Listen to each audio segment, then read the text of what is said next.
All right, everyone, welcome to Strictly Sports. I'm Jacob Brown. We're going to do our Colorado Rockies 2020 season preview. They were in fourth place somehow in the 2019 season over San Diego. We don't know how that happened because this team can't pitch. The Rockies were 71 and 91. We'll check out who they added. Just Jose Mujica, right-handed pitcher. I'll be honest with you guys, haven't really heard of him before. They lost Yonder Alonso, Chad Bettis, Tim Melville, not really big contributors. Chad Bettis went to the Yankees on a minor league deal. But if you look at this lineup, this is the one strength of this team. Leading off and playing left field, David Dahl in 100 games, hit 15 home runs with 61 RBIs, a 364 WOBA, and a 110 weighted run created plus. So pretty decent offensive numbers. I'd like to see, the 62 more games there. Trevor Story, for some reason, is listed as the number one shortstop by MLB Network. I don't understand how that happened, but he has a 380 WOBA with a 121 weighted run created plus. That might be why. He also hit 35 bombs with 85 ribbies. Then Charlie Blackmon, man, he just keeps producing. This has been year in and year out for this dude. 140 games, 32 bombs, 86 RBIs, a 387 WOBA, and a 125 weighted run created plus. So according to the stats, Blackmon's actually better than Trevor Story. Then Nolan Arenado, the third baseman's cleaning up, 41 bombs, 118 ribbies, 392 WOBA, and a 128 weighted run created plus. And then from there, it just kind of dips in productivity. Daniel Murphy in his old age, not as effective as he used to be. Then Ryan McMahon, well below league average. And Sam Hilliard may or may not be a good player. We don't really know. He had 35 bombs at AAA in 126 games. So maybe if you add his bats to the lineup, that's 5 really productive bats. Murphy makes that 6, I guess. And then you have Tapia and Ian Desmond on the bench along with Garrett Hampson. So what's your take on this Rockies team? I mean, they can hit, right? What was that? I said, what's your take on this Rockies team? I mean, I'd say they can hit. Yeah, I mean they can definitely, their offense isn't bad. I mean, the Achilles heel of this team is the pitching, but right now look at this lineup and David Dahl, his average is 386. I mean, so when he's putting the ball in play, he's producing. So, you look at the RBIs, home runs, not quite where you want him to be as a leadoff guy, 15 homers, 61 RBIs. Yeah, but But then also you 100 go games too. Yeah, that's true. Yeah, not as many games played, so you get the production, you get 50 or so more games in him, and you're going to double those numbers potentially. So, and then I look at Trevor Story, definitely can launch the ball out of 35 homers, 85 RBIs. I don't think he's the best shortstop No. current MLB, but that's funny. But I guess because the home run production, maybe, but. And then you look at Nolan Arenado leading every statistical category for this team last year, an average home runs, RBIs at 118. Very impressive. It's an elite category to be having 100 RBIs in a season. You don't see that a whole lot in this game nowadays. And then Daniel Murphy, another, he's been around the league enough. He has a good approach at the plate. And then I look at some of these holes in this lineup. You got 6, 7, and 8 kind of gets a little – kind of gets a little dicey here. Sam Hilliard, 126 games, AAA, good stats, but doesn't produce at the big league level. And then you got Tony Walters, definitely not a bat you want at the end of the lineup because you want that lineup to roll over to the first side with Dahl and Story. But some good things in this lineup. Definitely, you're not in bad hands 1 through 7. So you look at this team can really, if they can score a lot of runs, that can really salvage, some wins there for them. If the pitching isn't there one night, you can really score 7, 8, 9 runs and try to help your team win 9 and 9 out.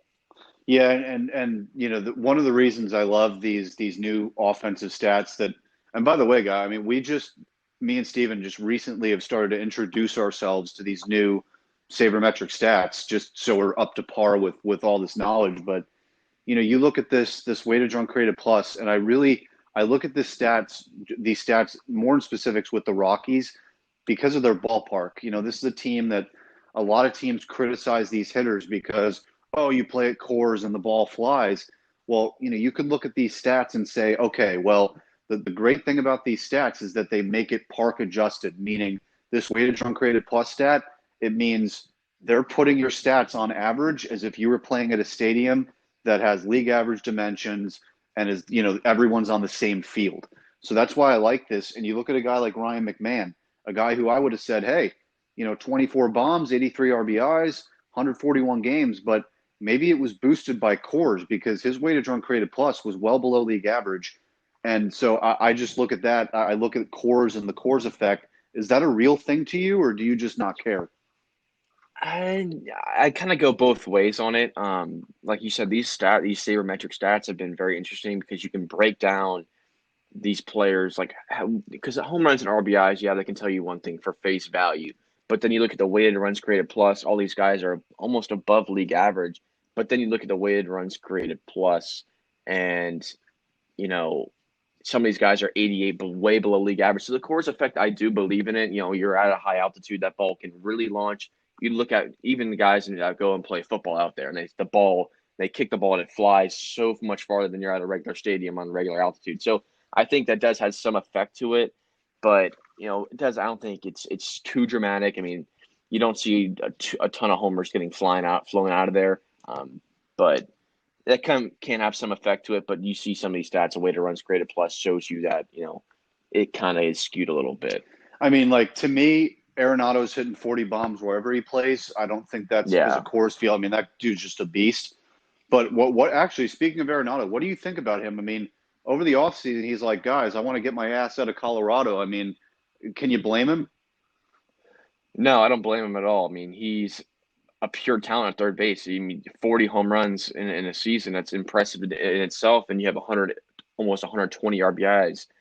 I mean, he's in an elite category. You don't, like I said, you don't see 100 plus RBIs year in and year out anymore. And his glove over at third base, some of these plays he makes are just impressive. Like he's going to his right side in foul territory, throwing off his back foot and making it there. Not even a one hopper. And I'm like, that to me, I was jaw dropping and seeing some of these plays. I'm like, impressive guy. So I mean, he wants to win. His work ethic is there. Can't blame him. And this team isn't a playoff team. Which, if we want to be real about it, and he wants to, go home at the end of the day, at the end of his career, a World Series champion, and that's what happens when you get to the pro level. You're there to win. Yes, you're making money, you're making a good living, but you want to win at the end of the day. Yeah, I mean, I agree with you. I just think like he kind of screwed himself. He signed that 8-year deal at this time last year. So, I mean, he kind of shoved himself into this situation at the end of the day. Yeah, he's kind of landlocked now. I mean, if he really wants to get out, he maybe signs a bridge deal, and it doesn't take the money that he took, and or now he requests a trade, and you're gonna need an awful lot if you want to go out and fish a guy like Arenado. I mean, you're gonna have to package prospects, major league players. So you're gonna need a boatload to get him on your team if you want to get him out of Colorado. Is it worth the risk? I think it is. If you're a contending team and you want to sell out and get a guy like that at the hot corner, yeah, be my guest. And so I think if the only way his route out of Colorado is if he really requests a trade, he goes, I really need to win. I like this organization, but it's just not going to happen here. So that's the way, his only way ticket out of Denver. I think the Rockies should do it because they don't have starting pitching, and that'll segue us into this next conversation. I mean, the Rockies desperately need starting pitching. They don't have anyone in their system. They don't have anyone at the big league level coming. So if I'm the Rockies, I'm thinking, okay, let's trade Arenado to a team that has a bunch of pitching prospects and just stack up on them because the Rockies just don't have any. You look at this rotation, John Gray, their best starting pitcher, 3.84 ERA and 150 innings, a 4.06 FIP, 9 strikeouts per nine. Walks are a little high at 3.3 per nine. Then Herman Marquez, 28 games started, 174 innings, 4.76 ERA. His FIP was 4.06, so that might be the Coors effect with pitchers too. Also with 9 strikeouts per nine, but his walks are less at 1.81 per nine. So you could even argue maybe even Marquez is better than John Gray. But then this is where it just gets pretty embarrassing, quite frankly, for the Rockies. Kyle Freeland, 6.73 ERA in 2019 in 104 innings. Terrible. You look at his 2018, though, 2.85 ERA, 3.67 FIP. Maybe if he gets back to that guy, you're talking three serviceable starters. But then you get Antonio Sensatella, 6.71 ERA in 25 games. Not good at all. And then the fifth starter spot, you're basically choosing between, the worst and the worst. I mean, it's Chichi Gonzalez, who had a terrible year, and Jeff Hoffman. I mean, you look at his stat line, it speaks for itself. I mean, I think his ERAs are in the nines. So, Stephen, what are you looking at with this starting rotation here? A whole lot of work that needs to be done. Your number one starter with John Gray with a 3.84 ERA, his walks per nine, right around average. He's averaging almost he's now well it's 9 per 9. So I mean your league average just about, and then the walks per nine are a little bit high at 3.36, and then working down from the one spot, it doesn't get any better. It just kind of gets progressively worse. Marquez, his walks per nine are down, which is a good thing. It's a glimmer of hope there.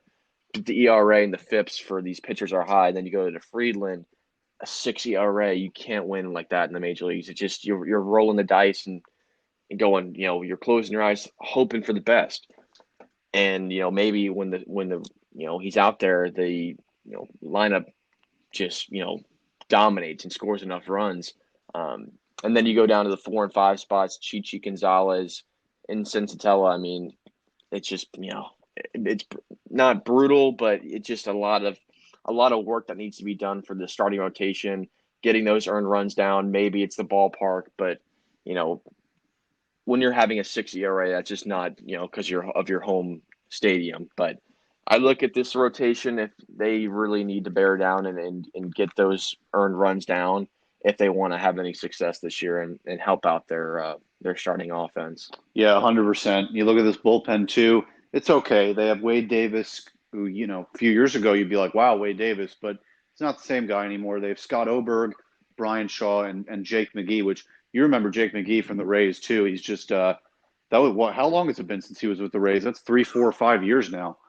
Ooh, it's got to be. I want to say it's closer to the 5 year mark. Oh yeah, I liked him on the left hand side there. He throws the ball hard enough, but I think now his problem was leaving the ball up in the zone and kind of getting shelled there when that was his problem in Tampa. He's just leaving the ball up.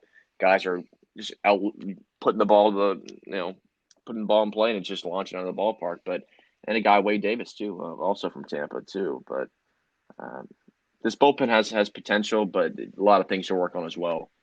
100%. And you look at these top prospects. You have Brendan Rodgers, second base shortstop prospect, number 29 on the top 100. He was the number 3 overall pick in 2015.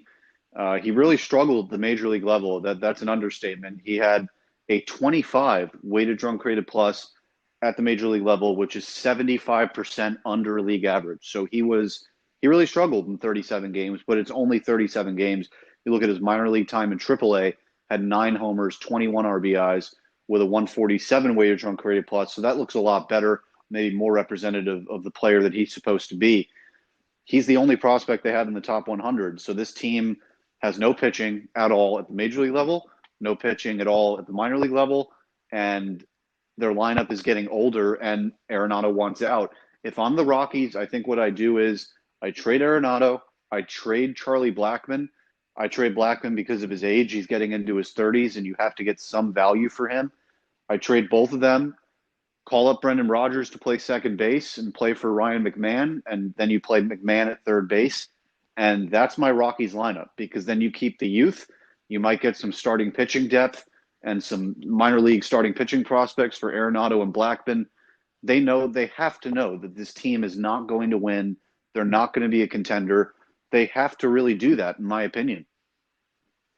Yeah, I would agree with you 100% there. You almost want to kind of model it after the Marlins a little Yeah, bit. Don't blow the whole roster up, but these big pieces, guys that maybe want out, have the numbers to have a ton of trade potential that you can get big league ready prospects, get a couple big league guys that are ready to play right away, and then kind of load your farm system up in the AAA level, get big league guys that are ready and that can be put into your lineup from day one, and get these guys to new places and just kind of rebuild. Because like you just said, this team is not loaded up to be a playoff contender, and unless they get miraculously they get a trade, they send one guy out, get a starting pitcher or two, and kind of bolster that pitching staff. this team's not going to win more. I think they are right around where they were last year, around a 70-win team at best. So you go look at this team, make a couple trades, try to bolster that lineup and rule around the pieces and build for the future.